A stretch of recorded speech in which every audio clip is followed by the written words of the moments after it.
Fancy garment and kids mall, sherwani, coat pant, 3 piece, shooting, shirting, tailoring, बच्चे और बच्चियों के लिए कई सारे कपड़ों की वैरायटियां। हमारा पता आयशा नगर पुलिस स्टेशन के सामने, हजार खोली, मालेगांव। प्रोप्राइटर चांद खान।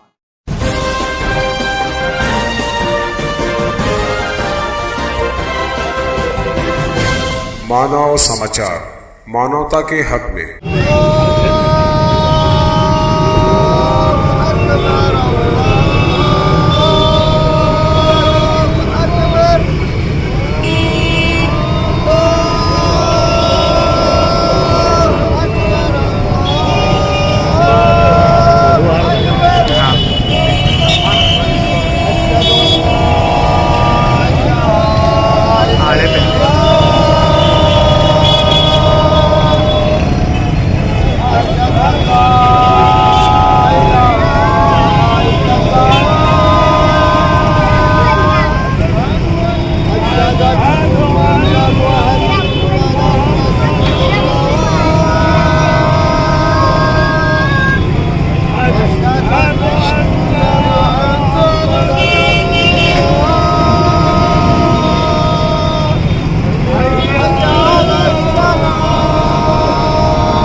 आज बाबरी मस्जिद को शहीद किए हुए 30 साल का अरसा गुजर गया।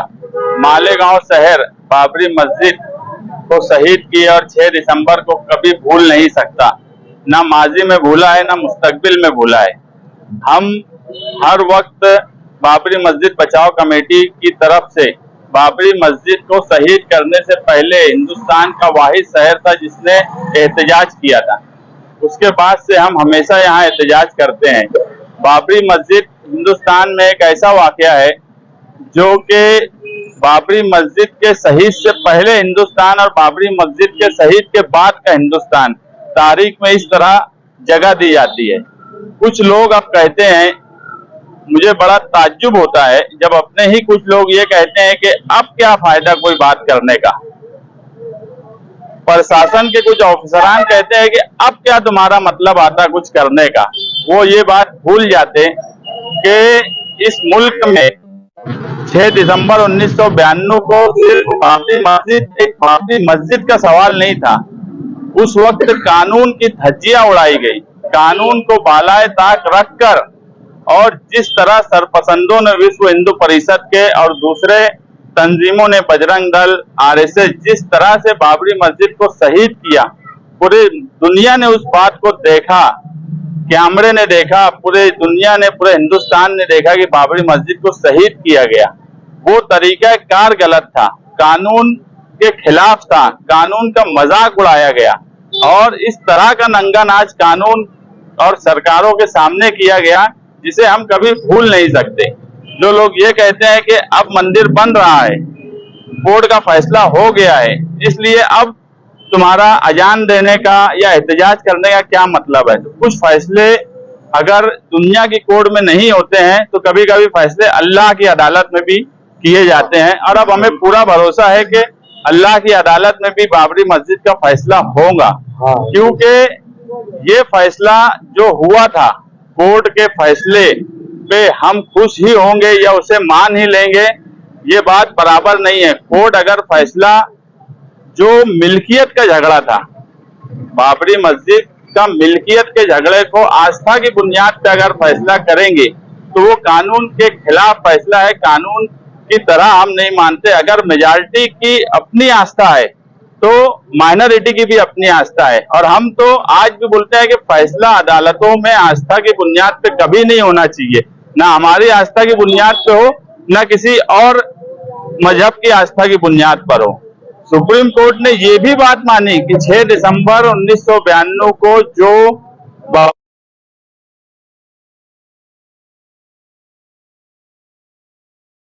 बाबरी मस्जिद को ये क्या था,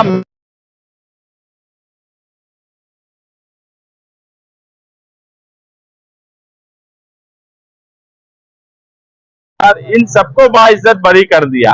तो कभी कभी ऐसा लगता है कि हम हमेशा बोलते हैं कि जिंदगी में बहुत हालात ऐसे आते हैं तो इंसान को सांस लेने में तकलीफ होती है। ऐसे ही फैसले कोर्ट के थे जो हमें गले से नहीं उतरते हैं, सांस लेने में तकलीफ आता है कि एक कोर्ट ये बोलती है कि यार ये गलत हुआ, सारी दुनिया देखेगी बाबरी मस्जिद को तोड़ना गलत था, और क्योंकि कानून अपनी जगह था, इस तरह से नंगा नाच करके अगर किसी मजहबी इबादत गाह को तोड़ा जाएगा या नुकसान पहुंचाया जाएगा तो इस मुल्क का कानून कहाँ रहेगा, ये एक सवाल खड़ा रहेगा।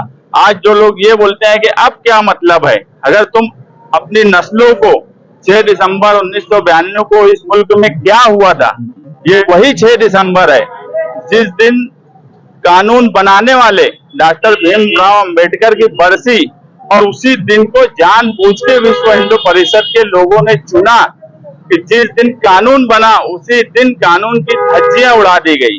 ये हमको हमारी आने वाली नस्लों को बताना है। अगर तुम आज इस बात पर कोई एहतजाज नहीं करेंगे, इस बात पर अगर कुछ बोलेंगे नहीं, इन सब बातों पे सवाल नहीं खड़ा करेंगे, तो कल ज्ञानवापी का सवाल खड़ा होगा जो कि आज खड़ा है, मथुरा का सवाल खड़ा होगा जो कि आज खड़ा है। अगर इन सब बातों के बाद भी हमारे अंदर बोलने की भी हिम्मत खत्म हो गई तो फिर इस मुल्क में हमारा कानून पर से भरोसा खत्म हो जाएगा।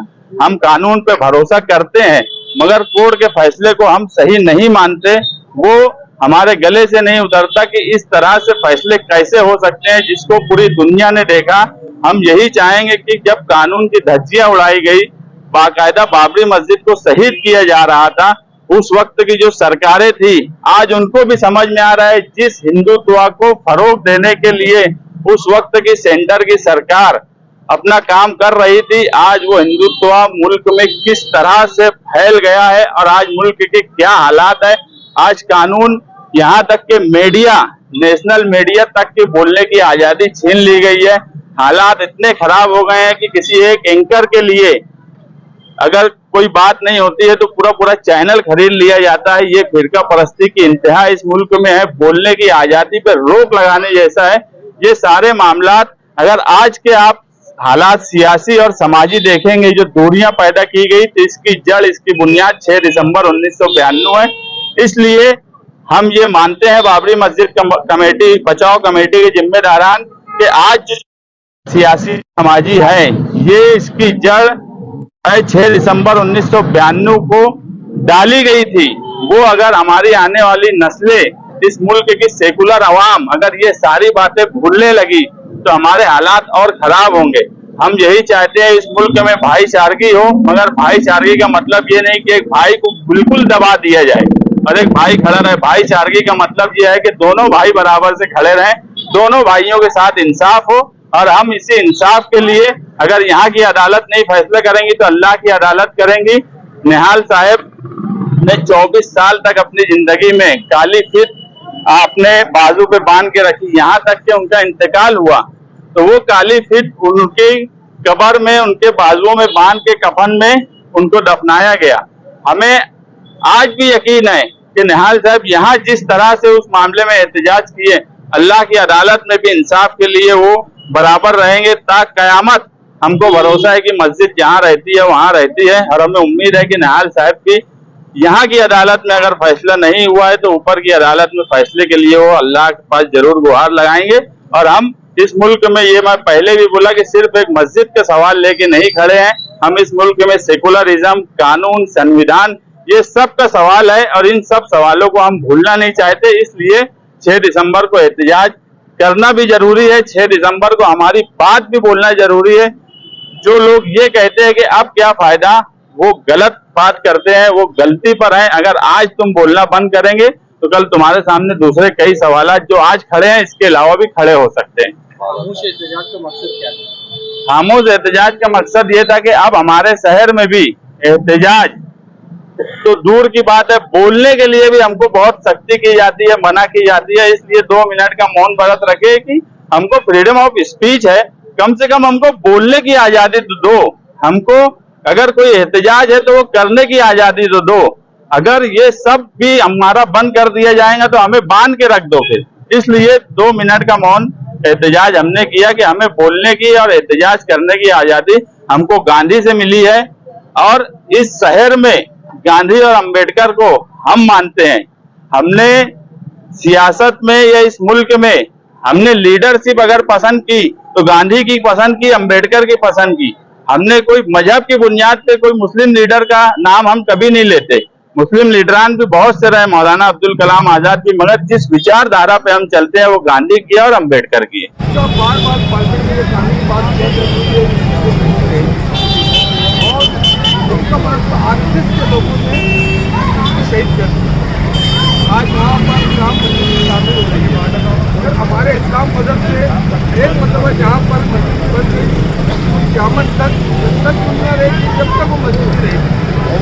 और हम यही मानते हैं कि वो जो बाबरी मस्जिद शहीद की आज की मस्जिद है और हिंदुस्तान में जमहूरियत का जो गला मिटा गया है और जो फिरका ताकतें हैं आए दिन कुछ न कुछ एक नया सोशल आयत लाते हैं कि कहीं पर है, कहीं पर जाति जाती है।